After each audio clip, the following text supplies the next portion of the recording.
শোনো বৌমা, কয়েক কোটি গেস্ট আসবে তো আজকে আমাদের বাড়িতে, তাড়াতাড়ি চটপট রান্নাটা একটু করে ফেলো তো, গিয়ে দেখি।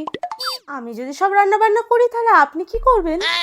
আর বলো না, মাথাটা সকাল থেকে এত ধরেছে, আজকে আর হেসেলে যেতেই পারবো না মনে হচ্ছে।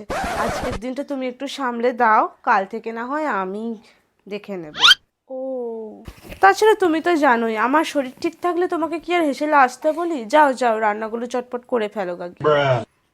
যেমনি দেখেছে আজকে গেস্ট আসবে বাড়িতে, তেমনি ওনার মাথার যন্ত্রণা সব শুরু হয়ে গেছে। আমি করব রান্না, তাহলেই হলো। আমি বাবা তাড়াতাড়ি শুয়ে পড়ি, নইলে এক্ষুনি আমাকে এসে ধরবে।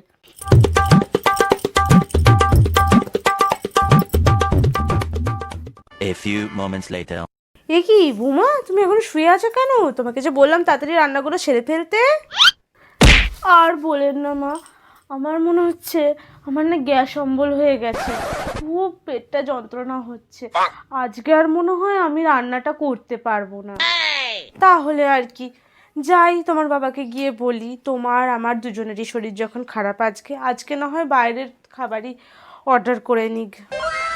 হ্যাঁ হ্যাঁ হ্যাঁ, একদম। আর মা শুনুন না, বলছি ওই পাড়ার মোড়ে বড়দার দোকানে ভালো মাটন বিরিয়ানি পাওয়া যায়, ওইটা নিয়ে আসবেন। আর তার সাথে যেন চিকেন চাপটাও আনতে বলবেন। চিকেন চাপের সাথে বিরিয়ানিটা যা লাগে না।